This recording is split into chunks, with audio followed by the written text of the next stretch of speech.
sebelumnya thank you banget buat teman-teman Baku Bantu Fest sudah berkesempatan hadir di part 3 interview episode ketiga ya untuk di hari ini. Mungkin boleh dikenalin dulu nih barengan sama siapa di teman-teman Baku Bantu Fest-nya, silakan. Oke, bismillah, assalamualaikum warahmatullahi wabarakatuh. Mewakili teman-teman Baku Bantu Fest, dalam hari ini saya sebagai ketua panitia. Saya Faisal. Saya lahir di Palu dan tumbuh besar di Palu Sigi, mungkin lebih luasnya di Sulawesi Tengah. Dalam hal ini saya mewakili teman-teman kepanitiaan Baku Bantu Fest selaku ketua panitia. Oke. Khusus untuk kegiatan Baku Bantu Fest, ini yang jadi gagasan awal kenapa sampai kegiatan ini digarap, terlebih bukan hanya melibatkan teman-teman Indonesia Mengajar, tapi juga beberapa komunitas lain kayak Ruala. Itu apa sebenarnya yang jadi alasan? Oke, siap. Saya sendiri udah terlibat di teman-teman Indonesia Mengajar atau dalam program pengajar muda sudah 4 tahunan. Dan juga menjadi satu keresahan di teman-teman komunitas Palu dan Sigi. Udah di jalan tahun keempat belum ada event bersama di teman-teman komunitas secara luas. Terlebih di 3 tahun kebelakang teman-teman pengajar muda fokusnya di 8 desa penempatan masing-masing. Nah, harapannya di tahun keempat ini ada satu event yang kita gagas bersama, kita inisiasi bersama, yang dengan itu lebih luas, lebih masif lagi dampaknya spesifik untuk pendidikan di Kabupaten Sigi. Nah, artinya ending dari kegiatan ini Baku Bantu Fest-nya diharapkan bisa bermanfaat untuk di masyarakat gitu. Tapi kalau misalkan keterlibatan beberapa komunitas yang cukup andil itu siapa saja kok? Kalau boleh tahu, maksudnya di satu daerah beda komunitasnya, di satu daerah beda lagi, atau cuman satu nih atau kayak gimana? Oke, dalam hal ini yang menginisiasi awal adalah teman-teman pengajar muda dan Forum Taman Bacaan Masyarakat Kabupaten Sigi. Karena tentunya dua komunitas itu yang fokus soal pendidikan di Kabupaten Sigi. Kemudian kurang lebih 2 bulan belakang menggait teman-teman komunitas yang ada di Kabupaten Sigi dan di Palu. Yang harapannya dengan melibatkan mereka bisa menularkan hal-hal baik, yang hal-hal baik tersebut bisa sustain di teman-teman komunitas. Tapi kalau kan kemarin sudah sempat ngobrol juga sih sama beberapa teman-teman dari Baku Bantu Fest, bilangnya kata survei di beberapa tempat. Itu mungkin boleh dijelasin dulu kalau misalkan di beberapa tempat itu tempat apa saja di Sigi ya? Ini kegiatannya Baku Bantu Fest di Sigi ya? Iya. Ya, silakan. Oke. Sebelum juga kami turun langsung menginisiasi kegiatan ini, kami juga coba sounding ke Pemkab Kabupaten Sigi untuk meminta rekomendasi tempat kegiatan, masyarakat mana yang layak kita fokuskan, atau komunitas-komunitas mana yang bisa kita guide untuk kegiatan ini. Ada beberapa desa atau dusun yang di situ udah ada pegiatnya. Yang tentunya kita tidak mulai dari nol lagi untuk bergiat di situ. Udah ada komunitas yang bergiat situ yang udah mungkin setahun 2 tahun bahkan lebih. Lagi-lagi harapannya pasca kegiatan kita fokus bukan di kegiatan ini, tapi pasca kegiatan ada hal-hal baik yang bisa ditinggalkan teman-teman komunitas tersebut, yang juga harapannya itu bisa menginfluence di luar desa tersebut atau komunitas tersebut. Tapi mungkin desanya tadi belum disebutin, desanya apa sih? Kalau boleh tahu. Baku Bantu Fest sendiri adalah satu nama besar atau suatu event puncak.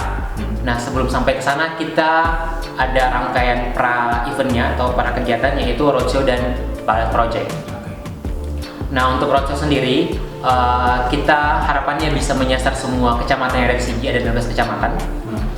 Salah satu tujuan roadshow adalah ingin menyebarluaskan virus-virus kebaikan spesifik untuk pendidikan, dalam hal ini sekolah tentunya, spesifiknya sekolah dasar. Nah, sementara kalau di pilot project sendiri kita fokus 5 lokasi. 5 lokasi sendiri kita ada di Tompu, di Sigi Biromaru. Terus ada di Tompu sendiri ada teman-teman Amura Sigi yang bisa kita bantu libatkan dalam event kali ini di pilot project kurang lebih sebulan ke depan. Terus di Dusun Ranggonau, Desa Pembewe, di Sigi Biromaru juga. Di sana ada teman-teman Sekolah Pencerahan Ranggonau yang udah bergerak kurang lebih 5 tahunan di atas. Terus ada di Desa BK. Desa BK ini ada teman-teman Aranjuri, Rana Juang Lestari. Terus nah bedanya kalau di Amurasi dan Sekolah Pencerahan Ranggonau mereka fokus ke pendidikan, ke sekolah. Nah teman-teman di Ranjuri ini mereka fokusnya ke lingkungan. Dalam hal konservasi hutan Ranjuri di Desa BK. Namun dalam hal ini kami coba bagaimana pengetahuan konservasi orang tua dulu yang dalam hal ini dibantu didokumentasikan oleh teman-teman Ranjuri itu bisa kolaborasi dengan sekolah. Jadi harapannya teman-teman Ranjuri selain mereka fokus ke aksi bersih, penanaman, reboisasi dan segala macam, mereka bisa menyebarluaskan itu ke sekolah-sekolah melalui event ini. Terus yang keempat itu ada di Sidondo 1 di Kecamatan Sigi Biromaru yang melibatkan teman-teman Kopi Sigi, Komunitas Pemerhati Pendidikan Kabupaten Sigi. Nah dalam hal ini mereka juga fokus ke pendidikan di sekolah. Terus yang kelima ada di Desa Balumpewa. Kita melibatkan TBM Kadupana yang dalam hal ini juga mereka banyak fokus membicarakan soal konservasi hutan di Desa Balumpewa. Dan juga harapannya dari pengetahuan soal konservasi hutan itu bisa diturunkan dengan anak-anak melalui teman-teman di TBM Kadupana itu tadi. Ini kan Baku Bantu Fest untuk di tahun 2025 juga sepengetahuan saya juga merupakan yang pertama gitu kan digelar. Nah untuk yang sudah sempat turun ke desa-desa, artinya sistem pengambilan datanya atau kayak gimana nya yang sebelumnya di desa itu atau di sekolah itu nanti yang nantinya akan ditampilkan di kegiatan Baku Bantu Fest-nya. Kalau sepengetahuan dari Faisal sendiri selaku ketua panitia itu detail yang diambil dari sisi datanya atau mungkin yang nanti akan ditampilkan itu seperti apa detailnya? Maksudnya apa hanya pengetahuan tentang alamnya kah atau apa gitu, mungkin boleh dijelasin? Ya benar, lagi-lagi di event puncak adalah di Baku Bantu Fest insya Allah di akhir bulan Juli nanti. Itu adalah satu event penutup yang tentunya rangkaiannya adalah dari roadshow dan pilot project. Di roadshow sendiri harapan kami bisa mendapat cerita-cerita baik spesifik soal pendidikan, entah itu dari tokohnya langsung atau sejarah yang sudah pernah terjadi di desa itu. Yang spesifik soal pendidikan, ternyata di pelosok sana sebelum ada sekolah negeri di wilayah Kabupaten Sigi atau di Lembah, ternyata di bagian pegunungan sudah ada tokoh-tokoh yang mereka ternyata punya cerita-cerita baik soal pendidikan, yang mereka menggagas sekolah-sekolah di kolong gereja, mereka mengajar di kebun-kebun. Harapannya cerita-cerita baik itu bisa kita angkat, bisa kita lebih show up ke lebih banyak orang, itu bisa kita angkat di event puncak nantinya di akhir bulan Juli. Ini kan artinya Faisal sendiri sudah pernah turun langsung ke beberapa titik tadi itu ya. Tapi kalau misalkan ambil study case dari beberapa wilayah atau bahkan beberapa titik yang menurut Faisal yang memang secara luas kan tadi disebut Desa Ranggonau tadi, terus Desa Pipikoro juga ada tadi kalau nggak salah. Nah itu yang memang benar-benar mungkin kalau misalkan Sigi ini masih kurang dari sisi pendidikan atau kayak gimana kalau misalkan benar-benar dari real fakta yang di lapangan gitu, kalau misalkan dari hasil studi di situ gimana? Kalau dibilang soal masalah pendidikan sangat bisa dibilang cukup merata lah di Kabupaten Sigi. Bukan soal kalau kita bicara di Kecamatan Kulawi Raya, dalam hal ini Lindu, Kulawi Selatan, Pipikoro, tentunya itu salah satu alasannya adalah geografis, karena aksesibilitas itu menjadi satu alasan guru untuk terbatas ke arah sana. Harapannya juga di sana pasti akan banyak cerita baik soal guru yang rela menempuh medan berjam-jam, yang harapannya itu bisa pemerintah mungkin jarang tahu soal keadaan mereka, harapannya itu bisa diangkat. Tapi ada dua bahkan di Sigi Biromaru, di Biromaru yang itu dekat dengan kota, yaitu di Dusun Ranggonau dan di Tompu. Itu kurang lebih paling sejaman lah ke Kota Palu. Tapi lagi-lagi bukan soal geografis yang menjadi masalah utama di atas, karena itu dekat, hanya paling lama sejam lah dari Kota Palu. Tapi di sana juga masih ada ketimpangan soal pendidikan. Oke. Kaitannya soal anak-anaknya di sana, gitu. Artinya mereka yang wajib belajar. Itu kalau misalkan ngelihat fakta di lapangan itu kayak gimana sih? Karena orang kan rada-rada banyak stereotip yang bilang kalau misalkan sebenarnya anak-anak masih pengen sekolah tapi memang karena memang kayak keterbatasan fasilitas sarana prasarananya. Atau bahkan ada juga yang memang benar-benar nggak usah sekolah deh, saya langsung kerja aja dibantu mama papa saya kayak gitu. Itu gimana? Ada cerita-cerita yang kayak gitu nggak ya kalau misalnya waktu pas tadi kasusnya di lapangan? Ya lagi-lagi melihat realita di itu sendiri di pelosok ya. Sebenarnya secara fasilitas infrastruktur syukur-syukurnya dalam 2 tahun terakhir pemerintah sudah sangat getol sekali dalam meningkatkan fasilitas dalam bentuk bangunan. Tapi ya lagi-lagi itu belum diiringi ya, semoga kedepannya bisa diiringi dalam hal kapasitas di gurunya. Nah, lagi-lagi harapan kami di pilot project tadi, kami bisa meningkatkan kapasitas di gurunya dalam hal metode pengajaran, metode mengelola kelas. Lagi-lagi kita tahu dominan atau sebagian besar pengelolaan kelas di spesifik di pelosok adalah masih minim model pembelajaran yang edukatif, masih minim pembelajaran yang kontekstual. Lagi-lagi di roadshow nanti di pilot project harapannya kami bisa melibatkan guru. Yang dengan itu kami salah satu kegiatan adalah pelatihan guru untuk pembuatan media ajar kontekstual. Yang harapannya itu bisa meningkatkan minat belajar anak-anak. Karena kita tahu sendiri sekarang udah sangat masif, sangat cepat internet. Di sisi lain itu tidak berbarengan dengan kecepatan peningkatan kapasitas guru-guru. Oke. Ini yang menarik, mungkin menjadi pertanyaan juga. Setahun 2 tahun terakhir itu udah mulai masif internet ke pelosok. Ada yang pakai kalau kita sekarang namanya Starlink. Walaupun itu ya pakai voucher lah, butuh beli voucher. Tapi itu udah mulai sangat masif di pelosok. Sementara lagi-lagi itu bisa dibilang belum teredukasi sebelum itu masuk. Artinya ada dampak buruknya juga ya. Benar. Keberadaan Starlink kalau nggak push dengan baik. Betul.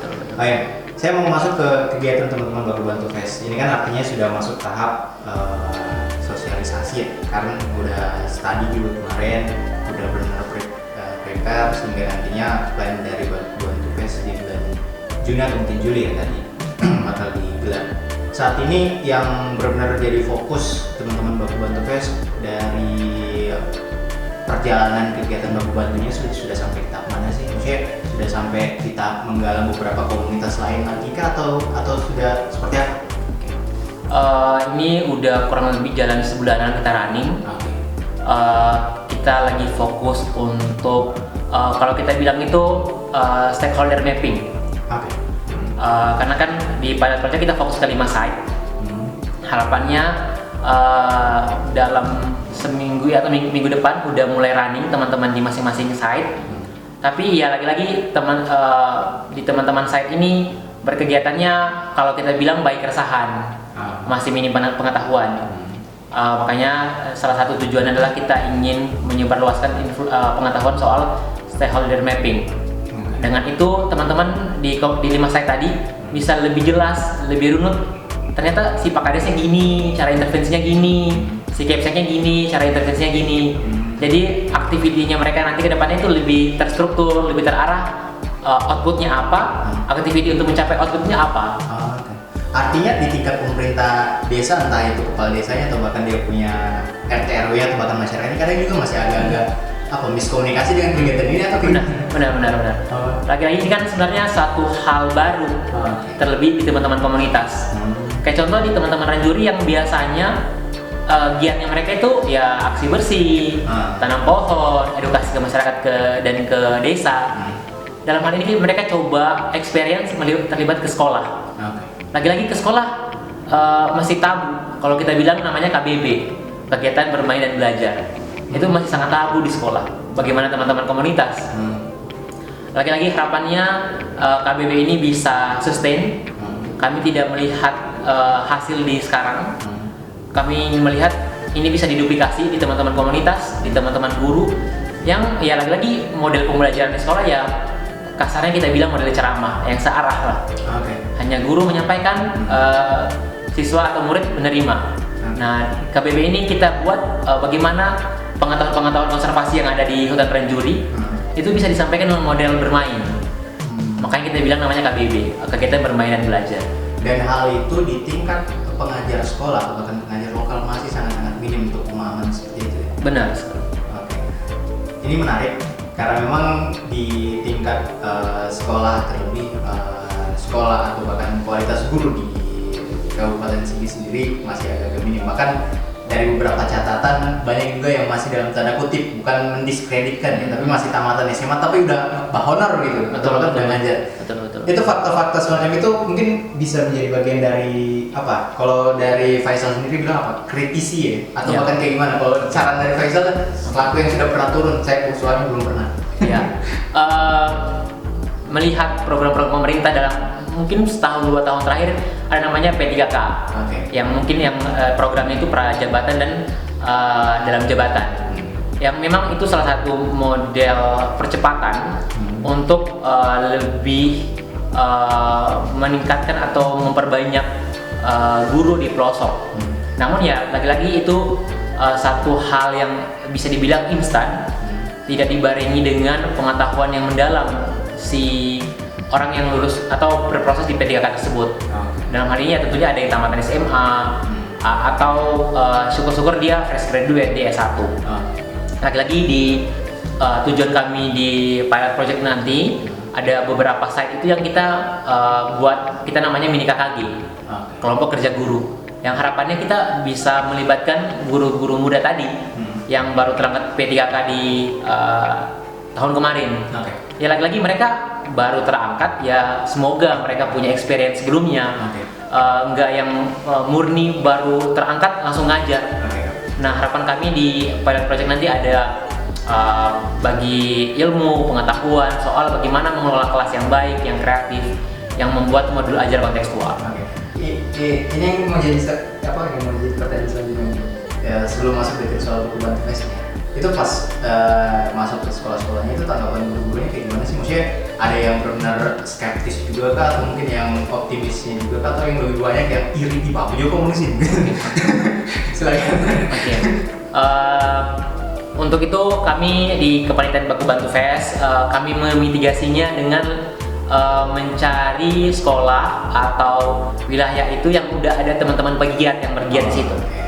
Jadi kami biar nggak panjang lebar. Iya, nggak panjang lebar. Kami dengan harapannya dengan teman-teman pegiat itu sudah terbuka lah ruang apa itu kegiatan pembelajaran kontekstual, apa itu KKG, apa itu KBB, udah mulai diperkenalkan sama teman-teman komunitas di lokasi tersebut. Jadi kami nggak mulai dari nol lagi di lokasi tersebut. Baik. Ini mungkin di 10 menit terakhir saya mau masuk ke detailing soal teman-teman berkumpul juga.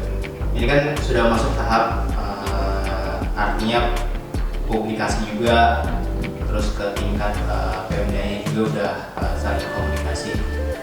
Plan Juli nanti, ini artinya persiapan udah harus digarap dari sekarang, tepatnya dari tanggal 26 sampai tanggal 27. Ini artinya sekitar hampir sebulanan lebih lah, 1 atau 2 bulan lagi.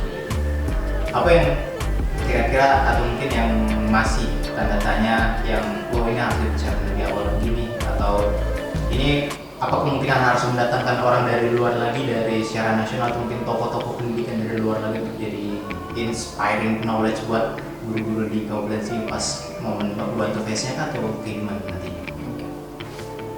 Menjelang ya semaksimalnya sebulan ke depan nantinya, kami lagi giat selain di pilot project yang udah mulai running seminggu 2 minggu ke belakang, kami juga mulai running di roadshow. Yang di roadshow itu harapannya kami bisa mengajak guru-guru dalam hal ini kalau di tingkat SD itu K3S, yang harapannya mereka bisa terlibat di event puncak nantinya. Karena salah satu agenda di event puncak nantinya kita ada satu waktu kita pembuatan media ajar kontekstual yang tentunya itu akan melibatkan guru-guru yang harapannya lagi-lagi harapannya di seluruh kecamatan Kabupaten Sigi, Nah, kita tahu sendiri aksesibilitas informasi, internet dan segala macam itu cepatnya di wilayah lembahan lah. Nah, mereka yang sudah lebih cepat, lebih dahulu teredukasi soal pembelajaran kontekstual. Nah, harapannya ada lintas pengetahuan dari guru-guru yang sudah lebih cepat pengetahuan soal pembelajaran kreatif dan pembelajaran kontekstual, itu bisa ada lintas pengetahuan, bahkan melahirkan suatu media ajar dalam bentuk fisik yang itu bisa dibawa, diduplikasi bahkan di daerah-daerah pelosok. Khusus untuk di momen 2 harian nanti, khusus untuk di Bangku-Bantu Fest ini di tanggal 26 sama tanggal 27. Itu kalau boleh detailing soal kegiatan itu, selain hal yang sudah didapat selama studi kasusnya sendiri, itu apa saja nanti yang ditampilkan di 2 hari itu? Apakah ada pagelaran seni juga kah, atau maybe teatrikal dari anak-anak sekolah kah, atau kalau di momen 2 hari ini loh, tanggal 26 sama tanggal 27 Juli nanti? Lagi-lagi di event puncak nanti di insya Allah di 26-27 Juli itu menjadi event puncak yang menjadi satu bisa dibilang pagelaran, menjadi satu momen yang kita merangkum semua aktivitas di roadshow dan pilot project. Juga di Bangku-Bantu Fest ini, selain kami juga fokus ke pendidikan, dalam hal ini kompetensi G yang tentunya menjadi kebudayaan yang sangat kental di Sulawesi Tengah, yang tentunya juga pasti akan ada kebudayaan-kebudayaan yang beririsan soal pendidikan. Harapannya di event puncak nanti akan ada penampilan yang dalam penampilan itu yang ada nilai-nilai pendidikannya. Dalam hal ini di sini ada Arego dan orkestra musik bambu. Itu spesifik di Kecamatan Tipikoro, yang harapannya itu bisa tampil di event puncak dan bisa menyampaikan nilai pendidikan tapi dari segi kebudayaan. Oke. Oh ya, nantinya juga dengar kabar kalau misalkan setelah kegiatan ini, maksudnya tidak hanya sekedar habis hari itu juga kan? Artinya ada pasca eventnya juga, pendampingan terhadap beberapa guru maybe atau hal lainnya, mungkin boleh jelasin juga itu sekarang. Oke. Benar, di event puncak nanti di akhir Juli itu menjadi ada satu momen kita harapannya bisa penandatangan MOU di Pemkab Sigi, yang dari situ ada hal yang bisa ditindaklanjuti, ada hal baik yang bisa sustain. Yang sustainnya apa? Yang lagi-lagi tentunya itu kita berproses di pilot project tadi, kita kumpulkan datanya di pilot project, entah itu dalam hal beasiswa ke anak-anak ataupun itu pelatihan berkelanjutan KKG tadi. Jadi KKG-nya itu tidak hanya sekali, tapi itu bisa terprogramkan di Pemkab, di masing-masing sekolah, atau bahkan sekecamatan kita buat KKG-nya. Atau KBB tadi itu bisa lebih luas lagi, tidak hanya di 5 lokasi, tapi bisa menginfluence lokasi-lokasi lain. Jadi harapannya di event puncak nanti itu ada perjanjian dengan Pemkab untuk bisa mendukung teman-teman komunitas lebih luas lagi giatnya. Dan itu akan kita follow up di pasca event, bagaimana keberlanjutan hal-hal baik yang sudah terlaksana, yang sudah dirasakan teman-teman komunitas, itu bisa lebih sustain ke depannya. Ya, lagi-lagi satu hal yang bisa menjamin itu sustain adalah dukungan dari pemerintah tentunya, dalam hal dukungan program, pendanaan. Nah, harapan itu yang kita bisa di pasca event nanti di akhir Juli. Artinya tidak hanya sekedar habis selesai di tanggal 26 atau tanggal 27 Juli, artinya masih ada keberlanjutan dari kegiatan itu. Ya mungkin 1 di 2 atau bahkan 3 menit aja close statement juga boleh sekarang. Ini harapan akhir atau bahkan kepada pemerintah desanya atau bahkan pemerintah kompetensinya terkait pasca kegiatan atau bahkan dari kegiatan ini, apa yang kemudian diharapkan, entah dari bukan hanya Indonesia Mengajarnya atau bahkan bukan hanya dari Rumbalamnya atau bahkan dari beberapa komunitas lainnya, apa yang kemudian menjadi ending atau bahkan harapan dari kegiatan ini setelah terakhir? Bercermin dari nama kegiatan kami adalah Bangku-Bantu. Lagi-lagi event ini bukan mengedepankan satu identitas tertentu. Pure ini kita Bangku-Bantu. Kalau di bahasa Kaili Sigi ada yang bilang Mosela Pale, baku ambil tangan. Layaknya kalau kita badero, di dalam dero itu tidak ada identiti dinas, tidak ada identiti sekolah, tidak ada identiti agama tertentu, semua terlibat di daerah tersebut, semua bergandengan tangan, semua terlibat berdansa, baku bantu. Dalam hal ini adalah pendidikan. Harapan kami adalah di kegiatan ini kami bilang itu menjejaring. Bagaimana di event ini kami bisa membantu menjejaring komunitas ke sekolah, komunitas ke desa, bahkan ke kecamatan, bahkan lagi ke kabupaten. Apa yang dijejaringkan ya tentunya hal-hal baik soal KKG tadi, soal KBB tadi, soal pembelajaran kontekstual, itu bisa kami bantu jejaringkan ke orang-orang yang memiliki kemampuan. Harapannya itu bisa sustain, bisa menginfluence desa-desa lain, sekolah-sekolah lain, komunitas-komunitas lain. Harapan akhirnya adalah perubahan perilaku, spesifik guru-guru yang dalam hal ini yang menjadi target kita, yang mereka akan menjadi tombak dalam hal menyebarluaskan informasi ke penerima manfaat, yaitu anak-anak itu tadi. Ya, bagaimana penerima manfaat itu bisa maksimal. Ya, lagi-lagi dalam hal ini target kita adalah guru, teman-teman komunitas, yang dalam hal ini bisa ada perubahan perilaku dalam hal mengelola kelas, dalam hal menyusun media ajar yang lebih kontekstual di lokasi masing-masing. Dalam hal ini teman-teman komunitas yang lebih objektif dalam melihat satu isu dalam berkegiatan, entah itu lingkungan atau kebudayaan. Oke, ya bisa, saya pikir cukup. Terakhir mungkin ada campaign dari teman-teman Baku Bantu Fest untuk turut support Ayo saya. Oke. Saya sedikit menduplikasi soal Badero tadi. Mungkin sedikit cerita, Daero ini adalah satu tarian di Kabupaten Sigi atau Kabupaten Poso juga. Dan dalam hal ini mereka semua turun dalam lantai dansa untuk menari bergandengan tangan mengikuti irama musik tersebut. Itu juga di analogi pendidikan kita.